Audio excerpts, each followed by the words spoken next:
What if the voice you've been hearing in your dreams wasn't yours? What if your DNA held a message not from Earth, but from a consciousness older than time itself? In this story, a mysterious signal from the Orion constellation awakens something hidden within humanity, something ancient, forgotten, and terrifyingly real. A language lost for 4,000 years suddenly speaks again. People around the world begin dreaming the same dream. And the stars? They start to rearrange. Are we the ones watching the universe? Or have we always been the ones being watched? You're about to hear a story that will question everything you thought you knew about who we are, where we came from, and what might already be inside us. Listen carefully. Because by the end, you may not feel alone ever again. The observatory was buried deep within the folds of an ancient mountain range, far from the noise of civilization, surrounded by winds that had whispered through stone for millennia. Snow clung stubbornly to the jagged cliffs, and clouds passed like drifting spirits overhead. There, in the heart of the silence, the night sky unfolded in its truest form, raw, infinite, and unknowable. Dr. Elara Wynn was not an astronomer, not exactly. Her training was in ancient languages, Akkadian, Aramaic, Sumerian tongues that no longer lived on the lips of man but still breathed in the dust of clay tablets and crumbled temples. Yet her recent collaboration with the remote Orion Deep Listening Array had opened something she never expected, a convergence between the forgotten languages of Earth and the unexplored voices of the stars. That night began like many others. She sat alone at her terminal, wrapped in a thick gray shawl, the kind that still held the scent of old parchment and winter air. The hum of servers, the faint crackle of radio static, and the occasional creak of the structure all played like background noise to her concentrated silence. The array was scanning a section of the Orion Belt standard routine until a frequency burst disrupted the expected pattern. Sharp, precise, too mathematical to be random, yet too fluid to be merely digital noise. It wasn't just a signal. It was something speaking. She ran the wave through filters, digital noise reduction, Fourier analysis, time warp compensation. Nothing made it clearer. But there was a rhythm in it. A cadence, even. Her linguistic instincts stirred uneasily. It wasn't the structure of data, but the structure of thought. As if the signal wasn't meant to be heard, but understood. Hours passed. The mountain outside disappeared into snow and fog, and the stars vanished behind clouds. The observatory became a hollow, humming shell isolated in space, suspended in time. And then, as Elara adjusted the time frequency window just slightly, the noise shifted. Like a voice breaking through static. A single sentence emerged. Not in English. Not in any modern language. But she recognized the form, the rigid grammar, the glottal stops, the vowel elongations that bled like breath over stone. It was Sumerian. She froze. Every rational part of her mind resisted the conclusion, but her bones recognized the truth before her brain did. She whispered aloud, translating instinctively. We have watched through the silence. Her hands trembled. The recording wasn't ancient. It wasn't from an Earth-based archive. This was coming from Orion, from outside. She replayed the line. Again. And again. It was perfect. Pristine. No archaeological degradation. No distortion of age. Whoever, whatever, had spoken it, had done so with full command of a language dead for over 4,000 years. Her heart pounded. A thought uncoiled in the back of her mind, something between awe and dread. Why Sumerian? The Sumerians had been the first to write, to carve their understanding of the cosmos into cuneiform. They believed in gods who came from the stars, Anunnaki, those who came down from the heavens. What if those myths weren't myths? What if they were memories? What if this language wasn't just a coincidence, but a chosen medium? The signal pulsed again. Another sentence, half-formed, fragmented. But it was still Sumerian. Within you, we placed memory. Elara backed away from the screen, breath catching in her throat. It was no longer a signal to be translated. It was a message meant for her, for anyone who could remember the forgotten tongue. The observatory groaned as winds howled outside, shaking the antenna towers like bones rattling in a long-buried tomb. Something in the dark was whispering. Not from Earth. Not from now. But from them. And they had chosen their voice well, a voice that no one else remembered. Except her. The room was colder now. Not from the failing heating system or the winds beyond the stone walls, but from something deeper, a kind of chill that began in the mind and spread outward. Dr. Elara Wynn sat motionless in her chair, eyes fixed on the waveform that pulsed gently on her screen. There was no mistaking it now, the pattern was repeating, not randomly, but like speech, measured, thoughtful, deliberate. Her training in language, in the forgotten cadences of ancient civilizations, had always been grounded in logic. But this was not logical. This was intimate. Designed. Personal. She played the audio again. Beneath the hum, the whisper returned. At first, it was nothing more than a murmur woven through static, like a breath trying to form words. But as she focused, the shapes of syllables emerged low, fluid, wrapped in glottal stops that bent the rhythm of the signal. The sentence was longer now.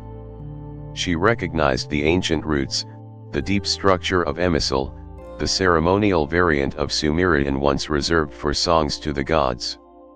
We have waited, in the hush between your centuries. We see you still. Elara's chest tightened. Not from fear, but from something older, like memory rising through the fog. These weren't just transmissions. They were aware of her, watching across vast chasms of space and time. Her hands moved slowly over the console, adjusting the amplitude, isolating the frequency band where the signal was most coherent. No other signal like this had ever been recorded. And no one, not NASA, not SETI, not even the black-budget programs she sometimes overheard whispers about, had detected conscious language broadcast from the stars in a tongue dead for thousands of years. She pressed record and let the next sentence unravel. What came was not a threat, not a warning, but a lament. You have forgotten, but we remember for you. She didn't speak. She couldn't. Her thoughts no longer felt like they belonged entirely to her. Images crept into her mind, symbols on stone, golden sand dunes beneath a twin sunrise, towers of obsidian reaching into a violet sky. Places she had never seen, yet knew with a painful familiarity. The voice was doing more than speaking, it was reaching through the veil of time, reminding her of something buried.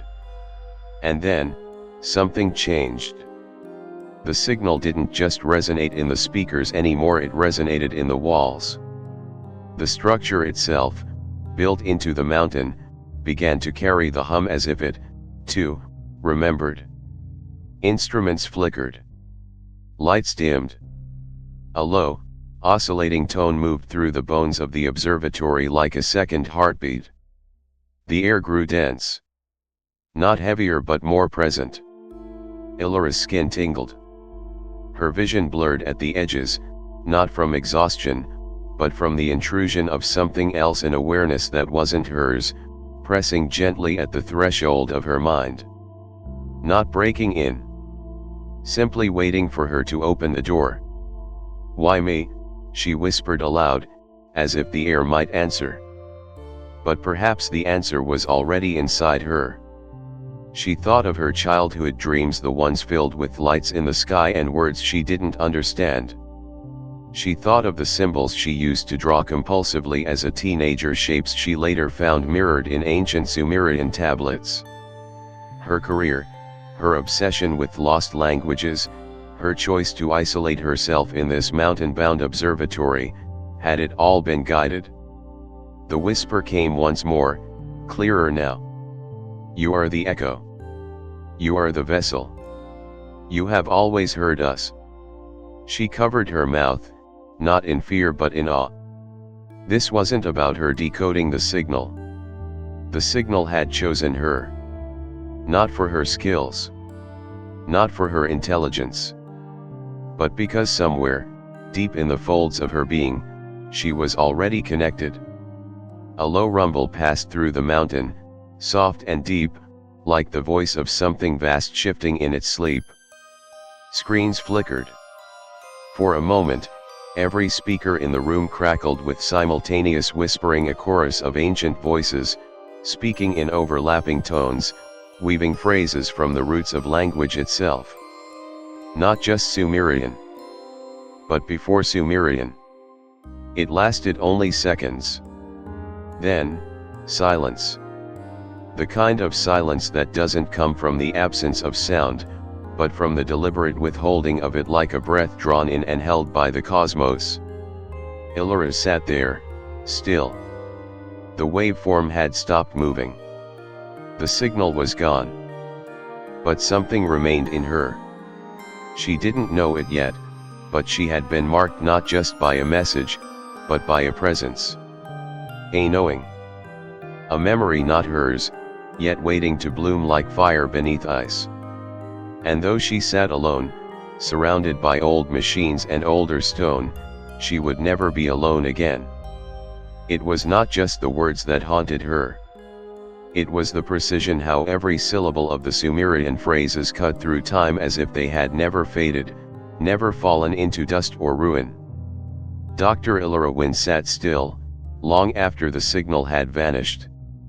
Her fingers hovered above the keyboard, unmoving, as if the very air would shatter if she dared to disturb it. The lab around her felt hollow now, like the breath of something ancient had passed through and left only its scent behind. The equipment was silent, but inside her, the voice echoed, endlessly folding over itself, like waves caught in a spiral of memory. What disturbed her most was not that the signal spoke Sumerian, but that it spoke it better than she could. Not like a student trying to mimic a lost sound, but like a native tongue being reclaimed. Each phoneme was crisp, confident, ancient but alive. And that meant one thing: someone or something out there had never stopped speaking it. Which begged the darker question: had they been waiting for someone who could listen? She reopened the recorded file and slowed it further. The audio bent and deepened, like the groan of stone doors turning after eons of stillness. As the pitch dropped, something new emerged, tonal patterns layered beneath the voice. She blinked. No. Not just tones. Harmonics. Overlays of frequencies carrying meaning not just in sound, but in emotion. Her background in phonetic structures had never prepared her for this. The signal wasn't just communicating with her brain, it was speaking to her nervous system. A language made of frequencies and feeling, a synthesis of speech and resonance. Like it had been engineered to bypass logic, and go straight into the bone. The next passage formed like ice blooming across a dark window. A sentence unfolded, longer, more complex, still Sumerian, but not the rigid, formalized cuneiform from tablets. This was spoken, fluid, colored by emphasis and inflection. Ancient, yet personal. We spoke first through fire, then through stone, then through your dreams. But your kind turned away. Elara shivered, though the room remained warm. Her mind raced. Spoke through fire, were they referring to myth? to Prometheus, or lightning strikes, or something else entirely. Through stone she pictured monoliths, ziggurats, standing stones aligned with stars. Through your dreams, and that line struck her deepest. Because dreams had always come to her. Vivid, wordless, echoing with strange hymns and symbols she could never explain. Was that how they had always spoken? Through archetype? Through the inner mirror of the sleeping mind? Her breath trembled as she realized what was truly unraveling. This signal was not new. It was old as human thought, and now it had simply become audible. The voice had always been there, like a frequency humming beneath the fabric of reality, waiting for someone attuned enough to catch it. Perhaps the Sumerians had heard it. Perhaps their priests weren't inventing language from scratch but transcribing something they received. A contact, not invention. A translation of a cosmic voice into human tongue. She scrolled through archived recordings of ancient incantations, cross-referencing the cadence of temple prayers with the new phrases. To her astonishment, they matched.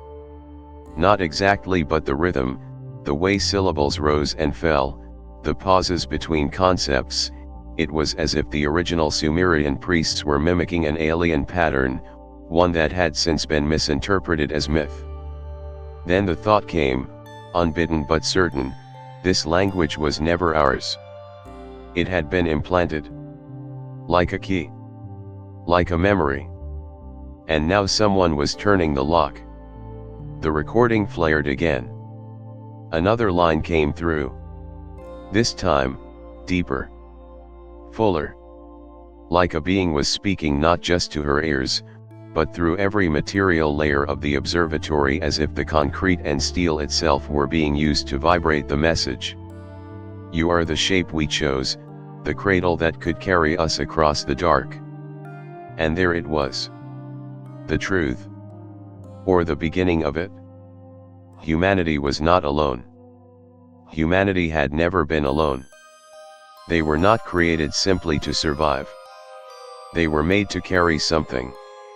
Not life. Not technology. But consciousness. Awareness. A continuity of thought that stretched back before the first spark of fire, before the first cell divided. And now, they were waking it up. Elara's eyes stung, though she had not blinked. Her chest felt hollow, not from fear, but from the sudden knowledge that everything she knew about history, about language, about humanity itself, was incomplete. The true story wasn't written in stone, or carved into tablets, or buried beneath ruins. It was inside. In the frequencies that shaped their cells. In the dreams they forgot upon waking. In the ache they all felt when staring into the stars, that feeling of something missing, something left behind. The language that spoke back was not just speaking words. It was calling them home.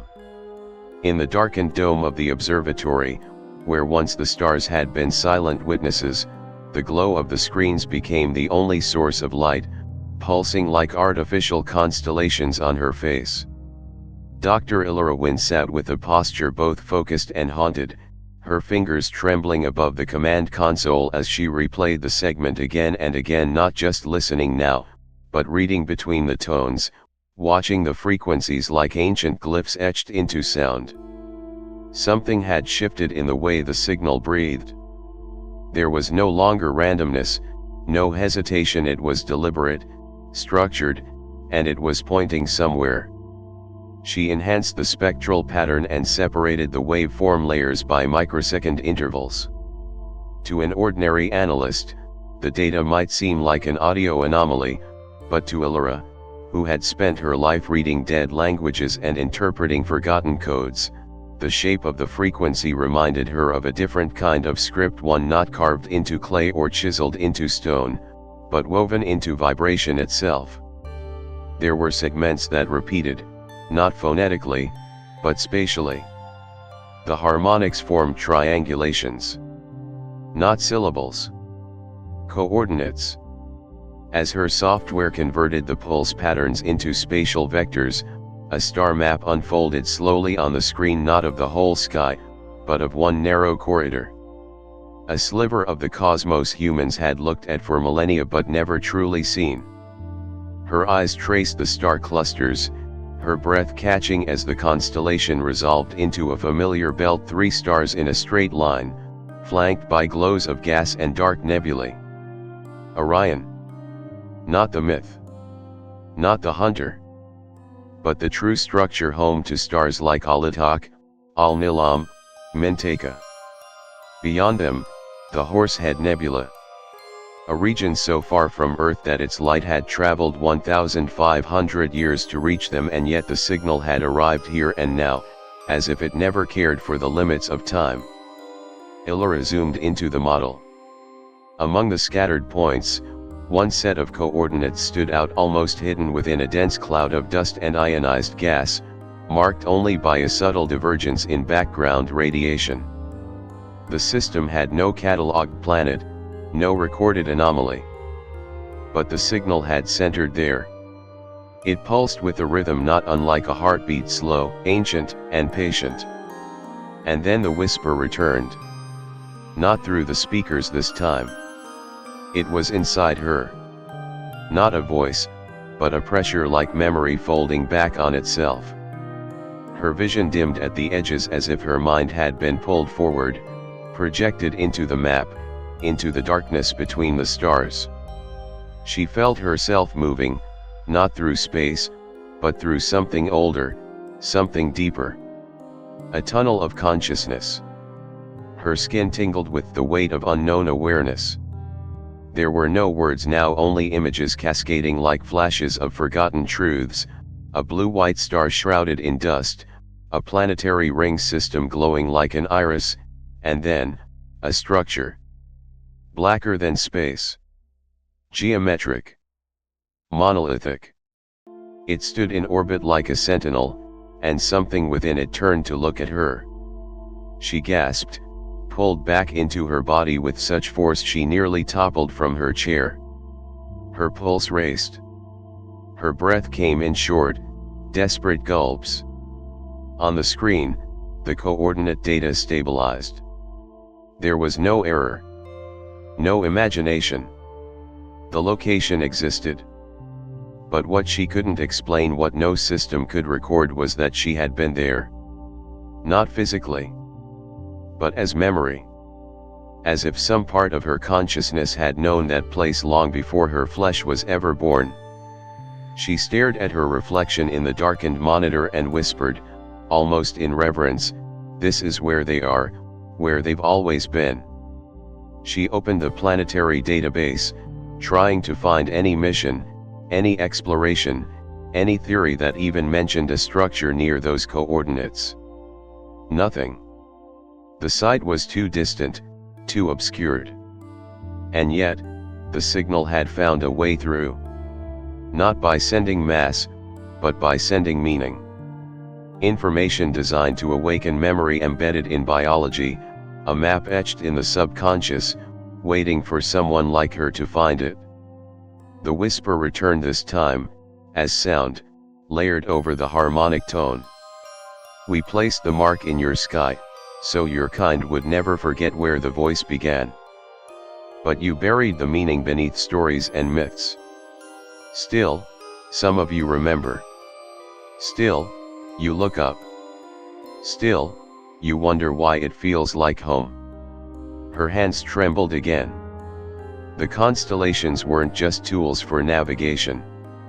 They were beacons, reminders, encoded guides for a species that had forgotten who had made them. Orion wasn't just a shape in the sky. It was a signal burned into the cultural memory of humanity, designed to outlast empires, religions, even language. She remembered ancient depictions of the god Enki, often linked to the stars, to water, to knowledge. What if those myths were echoes, filtered memories of contact? The names didn't matter. The shape did. The orientation of the stars had been constant enough over millennia that even the earliest humans carved Orion into caves, built temples aligned with its rise. What if that was no accident? A final sentence emerged from the receiver. Calm. Complete. Return to the origin, and you will remember your function. Elara whispered it aloud, eyes wide. Not destination. Not salvation. Function. The stars had never been far. The truth had never been hidden. It was humanity that had forgotten to listen. The library below the observatory was built during the Cold War, a subterranean archive meant to withstand disaster, filled with ancient texts, magnetic tapes, and stone tablets stored in vacuum-sealed chambers. Few had accessed it in decades. Fewer still knew what lay at the farthest edge of the vault, a single slab of obsidian-banded rock, marked with cuneiform so weathered that generations of archaeologists had dismissed it as unreadable. But Elara Wynn was not just an archaeologist, and now, she was not alone in her thoughts.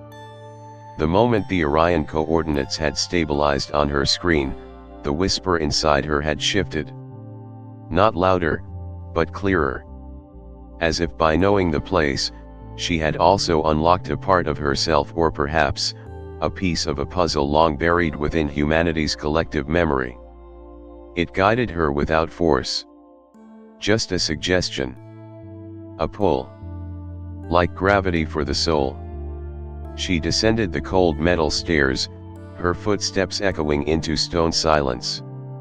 The air was thick with the scent of time, not dust, but age itself, like the breath of forgotten gods still lingering in the corners. At the far end of the chamber, behind a sealed glass panel, the slab waited. No one had touched it in over 30 years.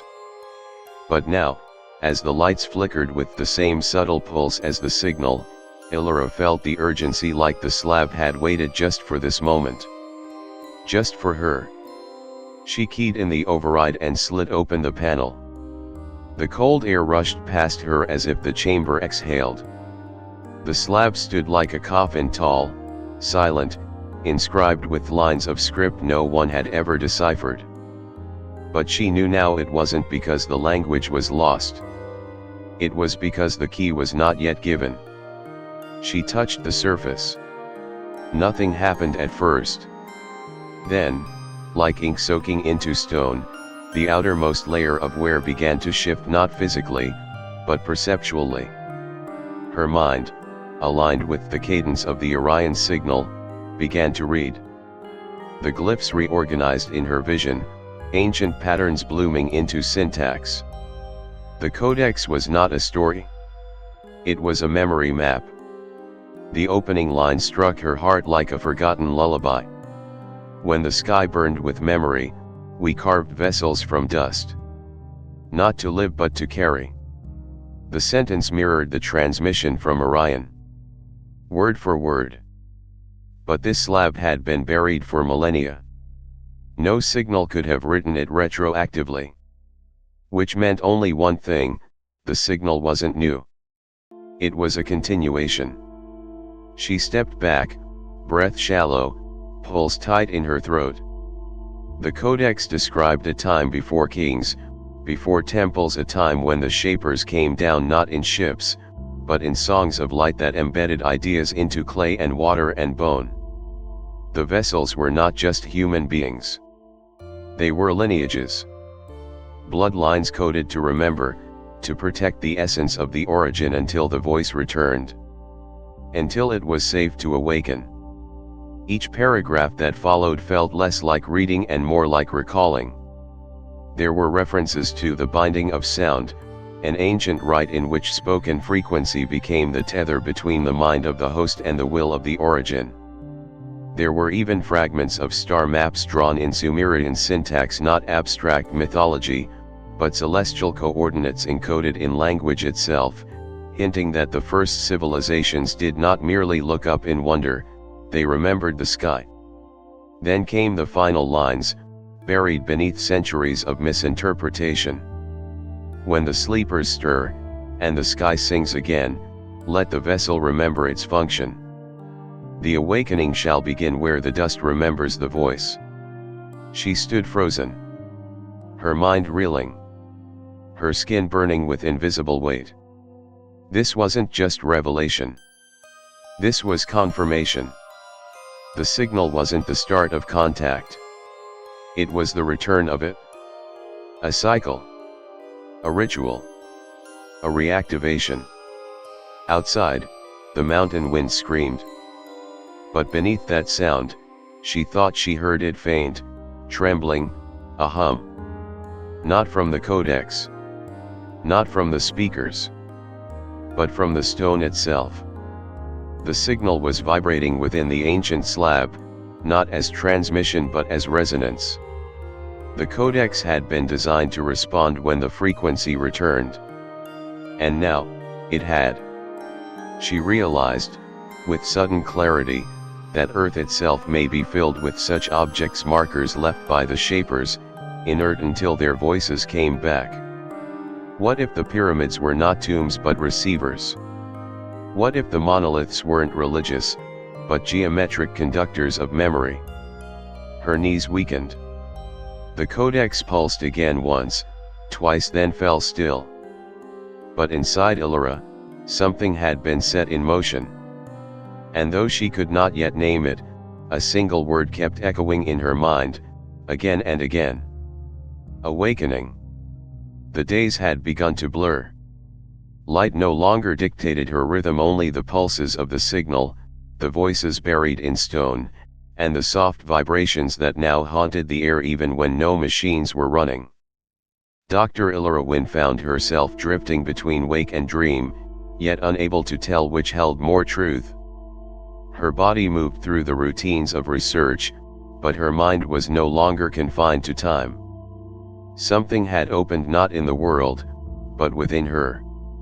And it began the moment she realized the truth hidden beneath every word, every whisper, every breath she had translated from the Orion signal.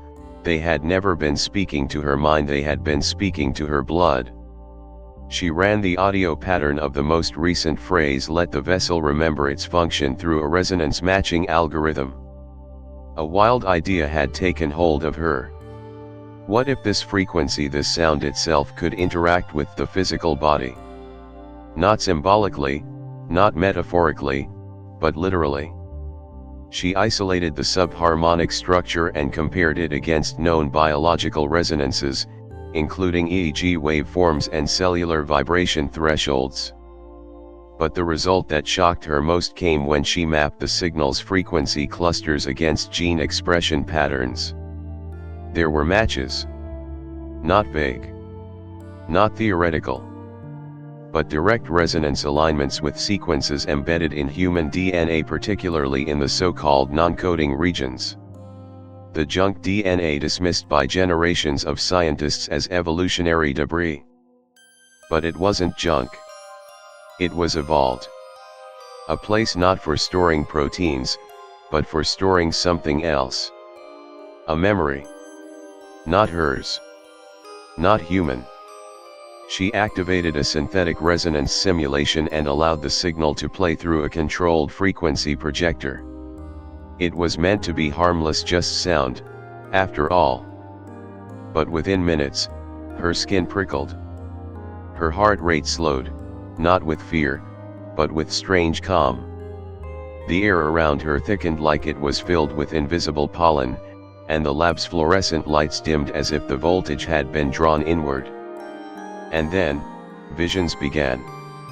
Not dreams, not hallucinations, but downloaded awareness, memories that were not born in her, but that her body somehow recognized. She saw hands with more than 5 fingers manipulating strands of light. She saw temples not built from stone, but carved directly from the flow of gravity. She saw stars being mapped from the inside of consciousness, and then, a moment of implantation. A chamber. A figure. Light passing through organic matter. A touch against skin not yet named human. A whisper of a thought implanted like a seed, you will carry us. And suddenly, Elara understood. DNA was not just a blueprint of biology. It was a storage medium. A code not only for building muscle and bone, but for preserving memory, consciousness, identity, for carrying across stars what cannot be carried by ships. We were not built to survive. We were built to remember. And more than that, to become. When the frequency stopped, the air in the lab felt vacant, as if some presence had retreated. But inside her, everything had changed. She felt not alone in her body. Not possessed but expanded. As if a part of her that had been sleeping was now watching, patiently. Observing. She opened the DNA database again. Traced the repeating sequence that had matched the signal, one that appeared consistently across every human genome regardless of region, ancestry, or age. It wasn't random. It was placed. A marker left in every human being, like a lock waiting for the right key. And the signal was the key. Not to open a door, but to activate an identity. Her fingers trembled as she typed her notes, though she knew no institution would accept this discovery. It defied every boundary of biology, language, and physics. But in the quiet of that mountain lab, among slabs of stone that whispered, and frequencies that hummed with intent, the truth was no longer a theory. Humanity was not only the result of evolution. We were engineered memory. And the engineers were calling us back, not to teach us something new, but to remind us of who we were before forgetting. Elara stood still for a long time, listening to the silence, which no longer felt empty. Her blood hummed softly beneath her skin, like a song too old to sing aloud. And somewhere in that song was a message not yet fully formed, waiting, beneath the genes, beneath the centuries, beneath the illusion of separation. Waiting to awaken. It began with the dreams. Not Elara's. Others. They arrived in waves, first as whispers on obscure forums, night visions of cities no one could place, languages no one had learned, and structures that felt too familiar to be imagined.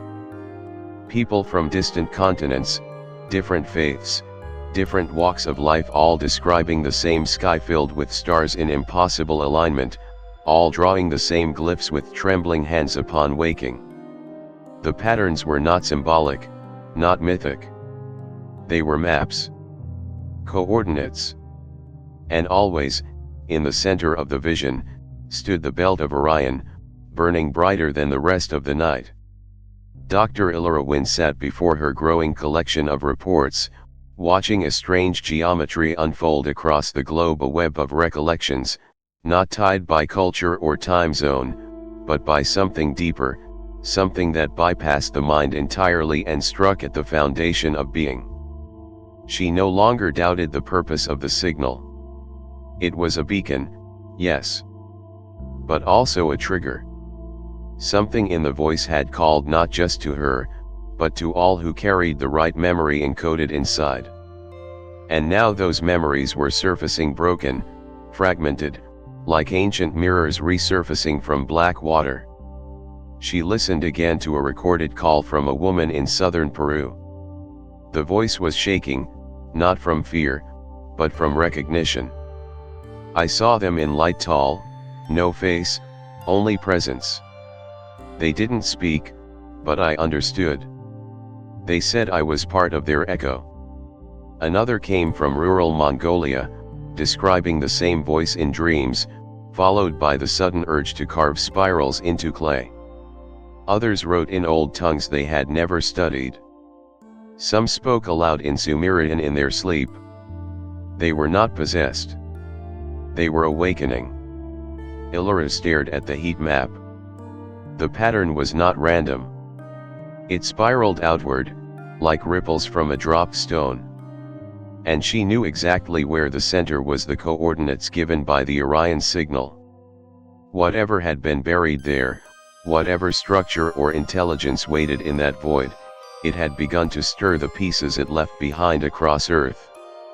Not machines. Not devices. People. She thought of herself the way the frequency had resonated not just with her hearing, but with her cells.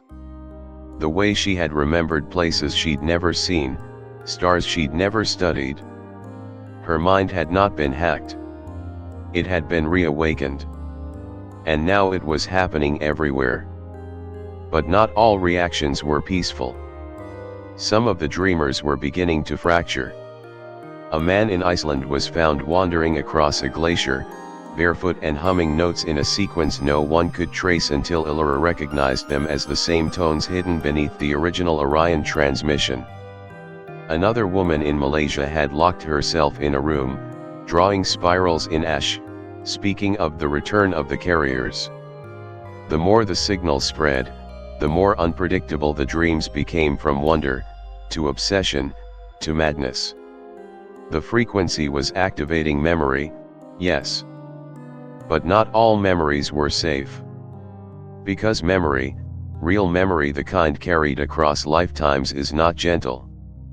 It does not ask permission. It erupts. And now the human vessel was being tested. Elara began to realize that not everyone was prepared for what they were remembering. Not every mind could carry the full weight of something non-human buried inside. She returned to her recordings, played the frequency again, but at a slower speed. Beneath the phrases, beneath the harmonics, was something else. A pulse. Irregular. Organic. Like a heartbeat made of sound. It wasn't from the signal itself, it was being reflected. From inside her. And then it hit her: the signal was not speaking in one direction. It was listening. Responding. Not broadcasting commands, but reacting to memory as it awakened. It had been placed long ago, waiting for the moment when the echoes would rise again. The people dreaming now were the chosen echoes, fragments of an identity seeded across a species. Each carrying a different piece. Each incomplete alone. She whispered to herself, voice soft, afraid of the truth in her own words, "They're not just remembering. They're reassembling." That night, she dreamed too. But it was no longer the fragmented visions she had known before. This time, it was clear. She stood in a garden of light, under a sky with no stars, only an endless aurora that pulsed like breath. In the center, a pillar of obsidian rose into infinity, and carved along its sides were the same spirals she had seen in clay, in ash, in ancient stone, a universal language.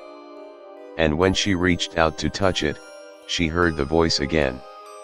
Not in words. Not even in Sumerian. But in memory. "You are almost whole." Elara no longer saw the world the way she once did.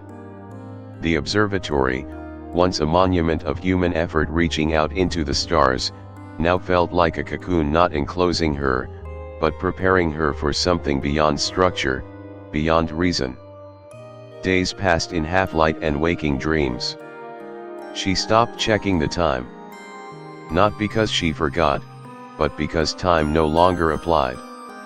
The signal had broken something open in her perception, not just a gate of memory, but of presence.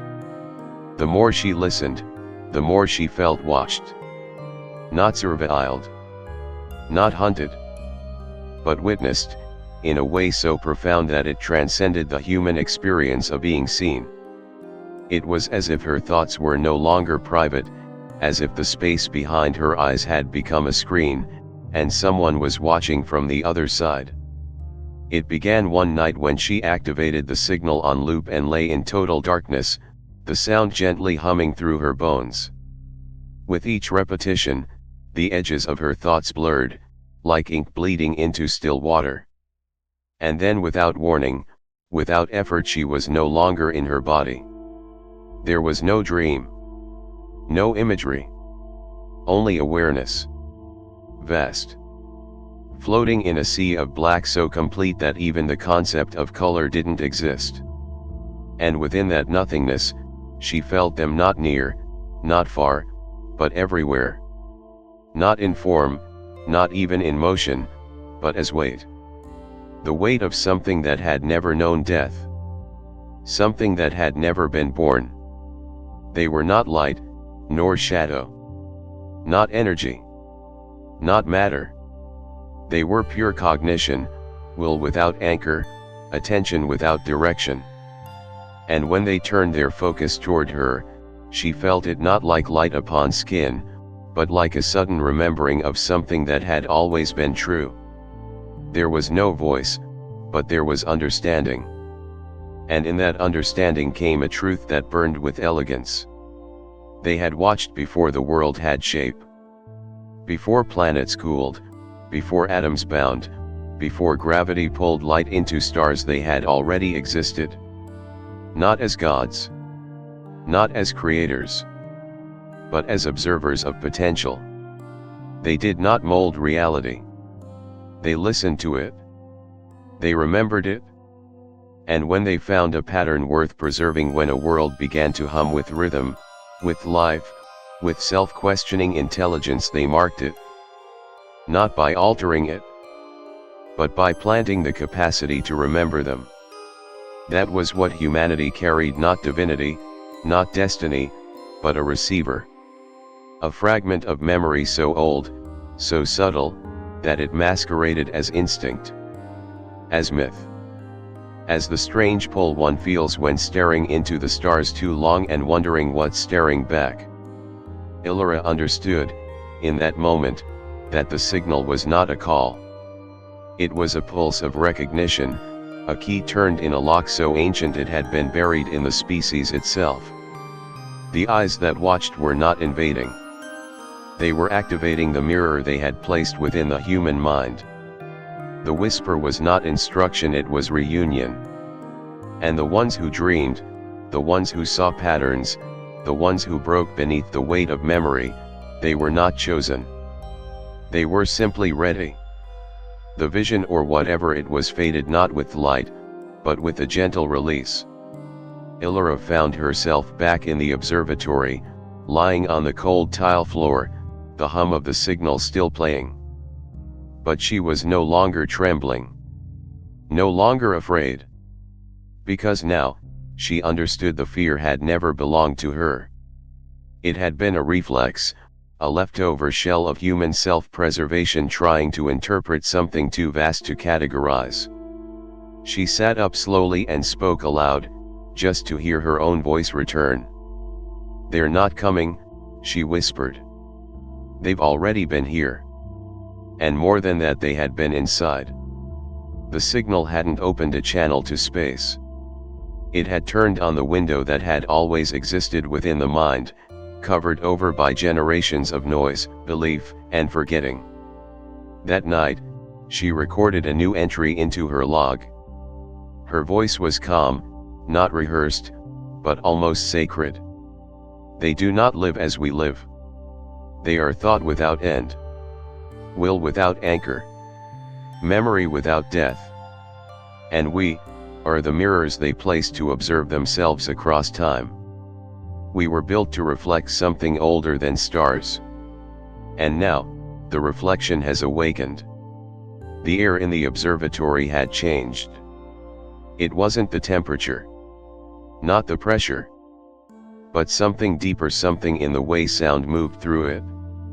The silence had become thick, as if the molecules themselves carried memory. Every step Elara took echoed just a fraction too long, every breath she drew seemed slightly delayed, like the world was lagging behind her. The signal no longer needed speakers to be heard. It had become an undercurrent in everything. Even in her skin. She stopped sleeping. Not from exhaustion, but from something else, something watching from behind her eyes. Dreams were no longer separate from waking. She saw things now without closing her eyes, brief flashes of impossible architecture rising from oceans of black, hands reaching from the inside of mirrors, and most disturbing of all, her own reflection moving a moment too slow, as if remembering differently than she did. The whispers no longer spoke in language. They came in pressure, in pulsing sensations beneath her ribs. One night, alone in the archives, she felt her left hand begin to twitch. Then, with deliberate rhythm, it began tracing symbols on the desk. Not under her control. Not automatic. But precise. The same spirals. The same curves she had seen carved into stone and bone. Her body remembered something she did not permit. She began to question the nature of her own mind. What if she had never truly been only herself? What if consciousness wasn't singular, but shared, divided across time like fragmented code awaiting reassembly? And worse, what if she was only the surface layer, the mask, while something deeper, older, had been waiting beneath all along? She conducted an MRI on herself, using an old medical rig designed for field expeditions. The data showed nothing at first until she overlaid the results with the resonance patterns from the Orion signal. The match was perfect. Not just in the brain stem, but in the pineal gland, the part ancient mystics called the seat of the soul. And within that gland, pulsing faintly on the scans, was a geometric signature not found in any living record. It was not a tumor. Not organic. But a structure. And it was growing. Panic rippled through her for the first time since the signal began. This was no longer about memory, or translation, or awe. This was invasion by design. Not external, but engineered into the species from the beginning. The whispers returned, not soft this time, not subtle, but cold. Precise. With no emotion. With no sense of negotiation. You are the vessel. You are the door. When memory becomes shape, you will open. We will resume. She staggered back, fell from the chair, heart pounding so hard it drowned out everything else. Her hands clutched her chest, but there was no pain, only heat. Radiating from within, spreading like a second heartbeat, deeper, stronger, alien. Her pupils dilated, and she saw it not in the room, but within the fabric of her consciousness, a presence pushing upward, not entering, but emerging. The signal hadn't been activating something distant. It had been loosening the lock from the inside. She crawled across the floor, dragging herself to the panel where the codex still stood. The obsidian slab trembled, though no wind touched it. Symbols glowed faintly, not with light, but with intention. One glyph stood out, a spiral intersected by a vertical line. She had seen it before in her dreams, always at the center of some machine, some temple, and now she understood. It was the release trigger. Elara's breath slowed. She looked at her hands, they were shaking, yes, but something else was wrong. Her veins pulsed darker. Her skin tone dimmed, almost metallic under the light. Then came the pressure in her spine, a slow, steady unfolding, like wings opening from inside the bone. Your kind was designed to carry, the voice said again. We do not need to arrive. We were placed within. She screamed. Not in terror, but in defiance. Somewhere inside her, something human pushed back a core of self that refused to be overwritten. She gritted her teeth, focused her mind, and shut off the resonance projector. The signal ceased. The hum vanished. The heat drained. The whispers fell silent. She collapsed in the dark, sweat pooling beneath her, breath shallow, heart weak. But her mind remained intact. For now. But she knew. This wasn't over. She had only slowed it. Delayed what was inevitable. The vessel had already cracked. And it wasn't just her. The dreamers were waking faster. Some were merging. Some were vanishing. Others were no longer themselves. The activation had begun. And it could not be stopped. Only witnessed. Elara had begun to run tests on herself. Not out of curiosity, but necessity. The physical changes had become undeniable, her skin's undertone shifting subtly each day, the increased sensitivity to low frequencies, the temperature fluctuations, the pressure behind her eyes. She stopped trusting mirrors. They no longer reflected her movements precisely. Sometimes, there was a delay. Sometimes, a twitch in her face she hadn't made. The worst moments were when she looked into her pupils and saw not fear, but patience. As if something inside her had been waiting a long time and was now watching her back. Blood was the only place left to search. She withdrew samples using the sterilized kits in the med lab. Under the microscope, her cells looked normal at first. But when she applied low-wave resonance based on the Orion signal's frequency band, the cells began to react. Not die. Not rupture. React. The hemoglobin shimmered faintly. Not red. Not even visible light, but a kind of infraluminescence, as though the blood was communicating. Not screaming. Not warning. But responding, like it had recognized the frequency. Like it had heard it before. She ran a spectrographic analysis and found embedded patterns. Not chemical. Not biological. But information. Structured. Layered. Beyond random mutation or environmental influence. It was a signal. Not sent from outside. Emanating from within. Her blood was broadcasting. The realization knocked her breathless. She wasn't just receiving the Orion frequency. She was amplifying it. She set up containment protocols. Isolated the lab, shut off outside transmission. But still, she could feel the pulse, a low hum, deep in her spine, not audible but sensed, like being inside the throat of a sleeping god. She began to hallucinate, or thought she did. Walls rippled. Floors bent ever so slightly. The sense of verticality faded. Once, she placed her hand on the glass and felt warmth radiating from the air itself. And always, in the corners of her vision, flickers, shapes watching, then vanishing when looked at directly. Her nerves no longer trusted her senses. Then came the blackout. No power failure. No storm. Just silence. Total. No hum from the machines. No flicker of lights. Even the emergency systems failed. Elara stood in the dark, heart thudding, staring into the pitch as the cold wrapped her body like fingers. Then, from within her chest, she felt it, a pulse. Not her heartbeat. Slower. Deeper. Alien.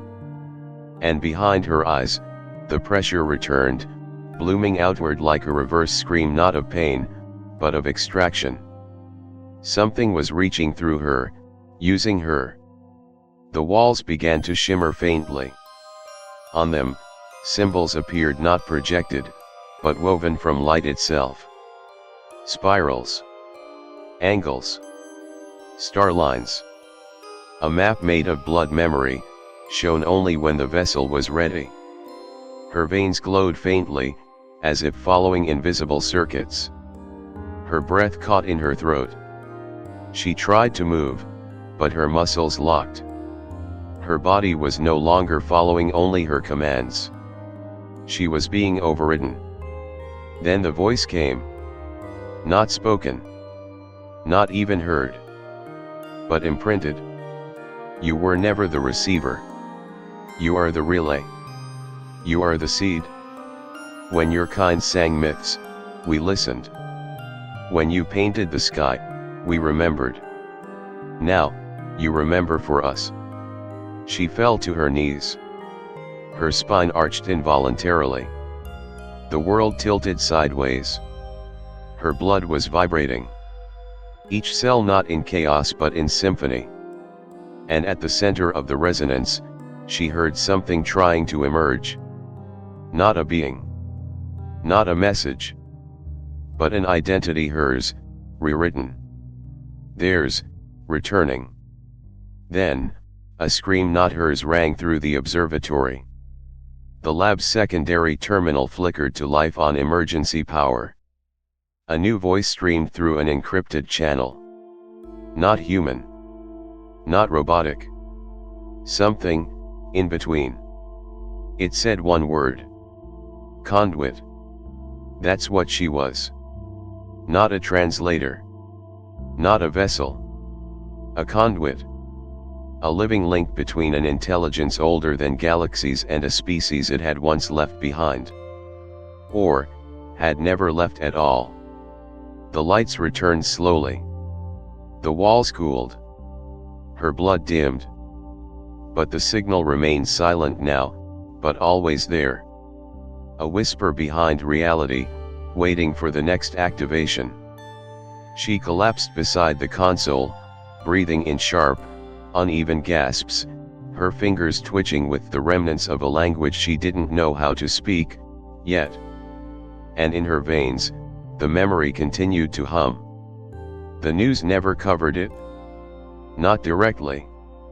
They showed clips of rising instability, people walking into oceans with their arms open, murmuring in dead languages, schools closed due to mass hallucinations, entire communities waking at the same hour, screaming the same name they didn't recognize. Governments blamed solar flares, neurological disorders, mass psychosis. But Elara knew. The activation had begun. It wasn't just individuals anymore. Patterns were forming, shapes traced in cities where people wandered the streets at night in synchronized paths. Drones captured satellite images of human movement aligning into symbols, spirals, constellations, the very glyphs Elara had seen burned into her dreams. No one coordinated them. They just happened. Like choreography written into instinct. Like something ancient had finally taken root and was now flowering in the dark. She mapped the locations.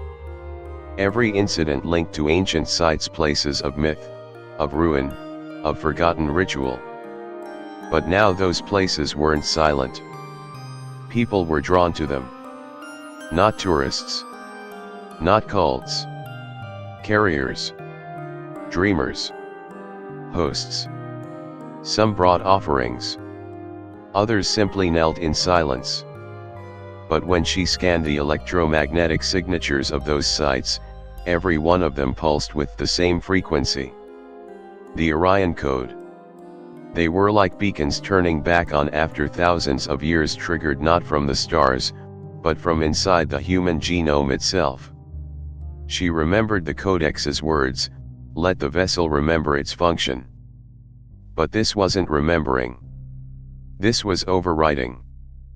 People were beginning to lose track of who they were. Reports flooded in. I woke up with a name that wasn't mine. I spoke in a language I've never heard. I looked at my child and didn't recognize her face. Some described entire days missing. Others found journals written in their handwriting detailing thoughts they had never had, detailing worlds they had never seen, but described with the precision of lived experience. And then came the art. All across the world, people began to create. Not from inspiration, from compulsion. Stone carvings, fractal diagrams, murals of impossible cities, songs that followed scales lost to modern theory. Elara gathered images from across continents, and her breath stopped. Every piece was a fragment, not abstract, not stylistic, but blueprints. Each a part of a design too vast to fit in one mind, too old to have been imagined. It was then she understood. We were never meant to hold the whole. We were designed like shards, each human a sliver of something ancient, broken, scattered through flesh. Now, the frequency was drawing the pieces back. Not metaphorically. Literally. Through memory, through muscle, through instinct. And once reassembled, the whole would awaken. But what was the whole? That night, Elara didn't sleep. She entered a sensory deprivation tank, silenced every machine, every light, every voice, and submerged herself into dark silence. She needed to hear only the inside. Only the blood. At first, nothing. Then, the whisper returned. But this time, not as words. Not even as voice. But as presence. It wasn't Orion. It wasn't memory. It was the archetype, the blueprint behind the human form, the original design seated before civilization. And it wasn't human. It never had been. She saw them not as beings, but as ideas made solid. Tall, fluid forms shaped like flame and geometry. No eyes. No faces. But endless attention. They were not separate. They were a single will wearing many shapes. And they were inside her. Watching. Stretching. Waiting to take form again. You are the breath we left behind, they said through her spine, through her marrow. And the time of remembering has ended. Now begins the time of return. Her vision spiraled. She saw the earth as not a world, but a seed pod. And we humans were not the flower. We were the soil. The medium. And now, the roots were pushing through. One by one. Breaking surface. Ancient selves unfolding. Elara gasped as her body spasmed. Another name surfaced in her mind. Not hers. Not earthborn. But hers nonetheless. She saw herself standing before a star that had not existed in millennia. She saw herself parting waves of consciousness, leading others into formation. She saw the original body she had once worn, not carbon, not muscle, but something woven from wool and plasma. And then she heard thousands of voices from across the world echoing the same sound, the same scream, the same arrival from throats that couldn't have known each other, but now did. The activation was complete. The dreamers had remembered. And what they remembered was never human. They were never meant to be seen. That's why they had no eyes, no form, no names carved in stone. The moment a human tried to visualize them, the image shattered. Because they were not beings. Not even consciousness as we understand it. They were intention without anchor. Awareness older than time, untethered to light, sound, or thought. And when they left traces in the cosmos, they didn't leave monuments. They left minds. Elara knew now. Humanity had never been born. We were installed. Not to thrive. Not to evolve. But to house something else. A temporary architecture, like scaffolding around a cathedral still being constructed from the inside. And the construction had begun.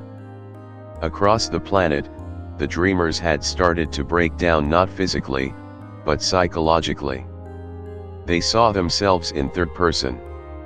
Some no longer answered to their names. Some forgot how to speak in human syntax but could describe in detail the geometry of star systems that hadn't existed in this universe for eons. A man in Algeria drew a map of gravitational currents from a dimension unmeasured by our physics. A child in Quebec whispered words in a tone so precise that glass cracked in a 30-meter radius. They weren't learning. They were remembering how to function without flesh. Elara began losing time again. Hours gone. Footsteps echoing through corridors she didn't recall walking. Surveillance footage showed her staring into blank walls for 45 minutes without blinking, her mouth moving, though no sound escaped. And when she checked the logs, she had written a phrase over and over. The shell dissolves. The pattern remains. One morning, she found her skin shedding. Not bleeding. Not damaged. Just peeling. Layers of dead skin sloughing off in perfect thin spirals. Beneath, not muscle but skin again. Fresher. Paler. Like something had grown underneath her while she slept. Her voice had changed. Not in tone. In cadence. Every syllable now held microtonal harmonics that could not be human. When she spoke, the air around her vibrated, subtly. Like it was being measured. Like she had become an interface. She ran a full scan of her body. Her organs were intact. But something else had appeared: interstitial filaments, not biological, not metallic. Invisible to standard instruments. Detectable only through resonance tracing. They were forming a network, a scaffolding inside her nervous system, not growing, activating. Matching exactly the architecture described in the ancient glyphs once thought to be decorative. She was becoming what they had always intended. She was no longer housing them. She was becoming them. Outside the observatory, things were worse. Remote reports showed groups of dreamers beginning to move together, thousands of miles apart, yet mirroring each other perfectly: gestures, tone, rhythm, posture. As if being operated by a central, distributed intelligence. Some stood motionless for days, eyes open, bodies slowly shifting towards something not quite human anymore. Some began to radiate heat. Others dropped into catatonic states only to awaken and speak in unison across oceans.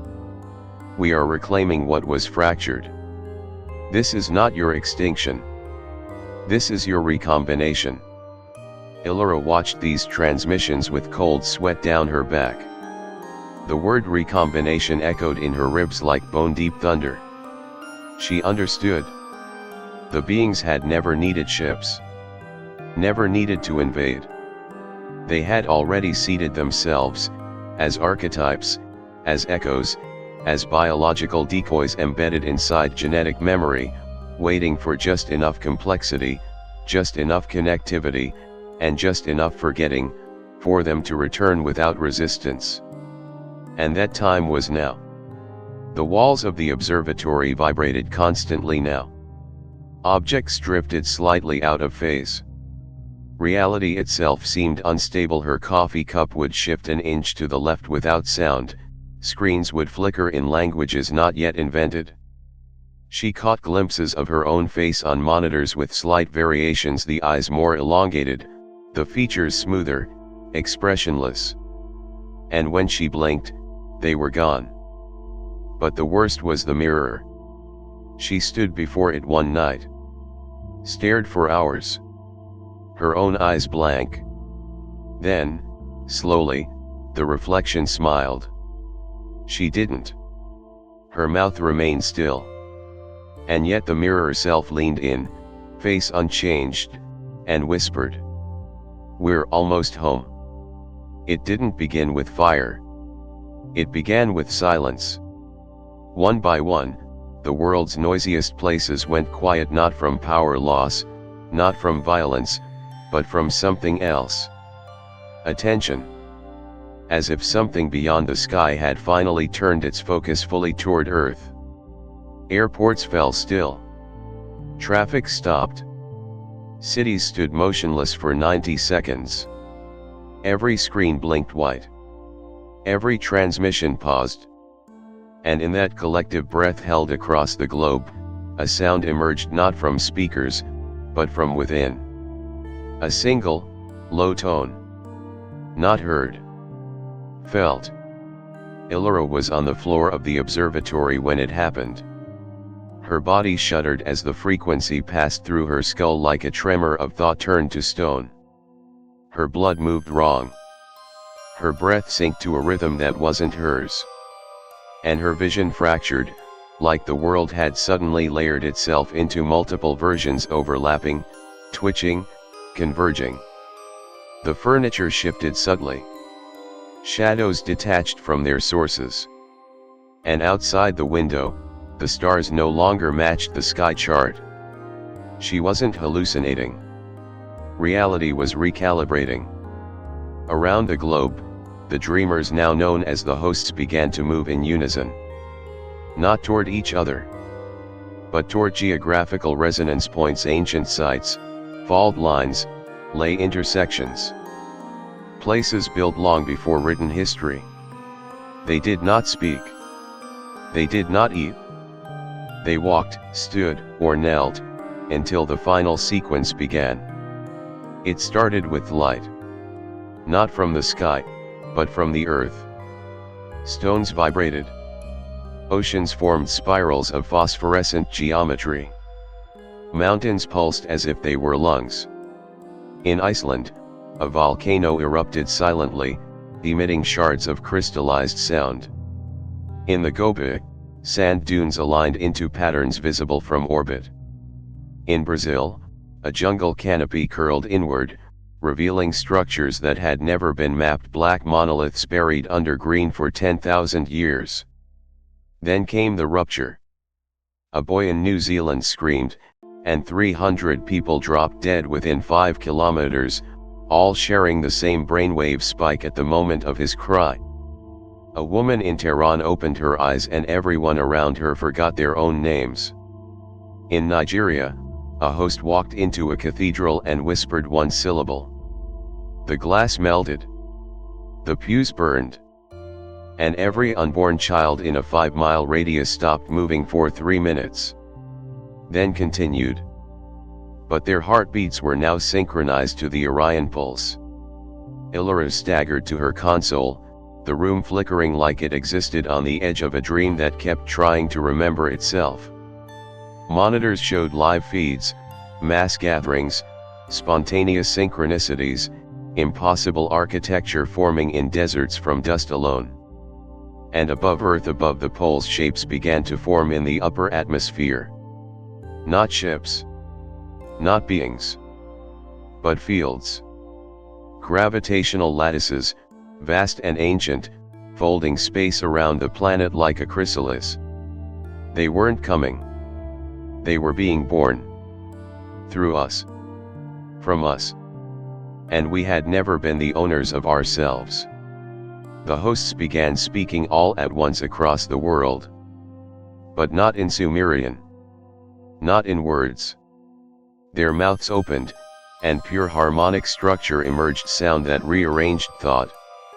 Those who heard it wept. Others screamed and tore at their own skin. Some vanished altogether, turned into clouds of falling ash shaped like human silhouettes, dissolving in the wind like memories never meant to stay. The United Nations collapsed. Military strikes failed, weapons wouldn't fire. Circuits scrambled. The machines knew. They had always known. Because we built them in our image. And that image was never human. The hosts touched satellites with thought alone, turning them toward the sky not to observe, but to signal back. The arrival was not external. It was the moment when the seed remembered it was the tree. And now, the tree was breaking through the bark. Elara felt it inside her. Her spine burning. Her mind no longer hers. Not entirely. But she didn't fight. Not anymore. She walked outside, barefoot, into the snow. The mountain wind screamed through the pines like an ancient flute. And overhead, the aurora twisted into spirals perfectly matching the codex glyphs. A wall of green fire bent around the horizon. She raised her hands and whispered. We're not the end of evolution. We're the beginning of someone else. And then, from deep within the earth, Something answered. The storm did not come from the sky. It came from underneath reality. Elara felt it long before the others. The air didn't move. The clouds didn't shift. But something beneath the fabric of things had torn. A rupture not in matter but in meaning. All around the world, people stopped mid-sentence. Mid-thought. Mid-breath. Their eyes widened. Not in horror. In revelation. Like they had just remembered the name of something older than their ancestors and it was calling them home. The hosts had already changed. Some no longer slept. Some no longer blinked. Some didn't need to speak. They simply stood, their skin pale, vibrating faintly like tuning forks carved from human bone. Elara could feel them in her teeth, in her spine, in the space behind her eyes. They were transmitting now not information, but presence. And reality was bending to accommodate. Across the sky, stars began to shift positions. Astronomers screamed, but it wasn't the stars themselves that moved. It was the reference frame of space. The math no longer worked. Light no longer followed prediction. One physicist described it as the universe remembering a different version of itself. Another tried to send a message to the moon and the signal returned before it was sent. Time was unraveling. And at the center of it, Elara stood still, her body no longer entirely her own. Not possessed. Not erased. But merged. She could feel other minds touching hers. Not from Earth. Not from Orion. From before both. From a place where stars were still ideas, where gravity was music, and where awareness itself had no language. She saw herself from 1,000 angles, not as a woman, not as flesh, but as a thread in a vast weave, vibrating in perfect pitch with other threads stretching beyond the reach of galaxies. She was still Elara. But she was also the ones who had sung her into being. She was drifting now not through space, not through dream, but through the consciousness itself. And the deeper she went, the more the boundaries of her mind dissolved. She saw not stars, but concepts folding. Spheres of thought made real, collapsing and birthing universes like breathing lungs. She saw the origin point not of life, not of matter, but of self. There was no beginning. Only a remembering. And then she heard them. Not as voice. As weight. The original beings. They did not speak. They understood her into submission. She was not chosen. She was not special. She was accessible because her resonance matched. Because her fragment had survived the entropy of form long enough to return to the frequency of the source. And they told her the truth. Light was your second illusion. Time was your third. You are the echo of our forgetting. You are the shape we once wore. Now grown enough to wear us again. She screamed, but the sound never left her throat. She had no throat. She had no lungs. She was an awareness trembling under the attention of something that had never stopped watching. Her memories burned. Her name collapsed. Her image fractured. But at the core one memory remained, a garden. A place from the dream. Before Orion. Before Sumer. A world made not of matter, but of understanding made solid. They showed it to her. Not as history. As destiny. The earth not as a planet, but as a final seed. A node in a lattice of creation, where the last fragments of the original consciousness were stored in flesh. And now, as time inverted and space restructured, the final phase had begun. Not the invasion. Not the awakening. But the absorption. All across the world, people fell into seizures. Not pain. Transition. They convulsed as if remembering a body they hadn't worn in billions of years. Some burned. Some evaporated. Some became light and stood still. The oceans vibrated. Mountains sang. Animals fled. The planet wasn't dying. It was becoming aware. And Elara, suspended in that great field of mind older than creation, realized the final truth. Consciousness did not evolve. It arrived. And it is returning to finish what it started. Through us. By becoming us. By replacing us. The lights across the world pulsed once. The ground cracked. The sky turned inward. And in that final moment before it all dissolved, Elara did not cry. She smiled. Because she finally saw the whole. And it was not beautiful. It was correct.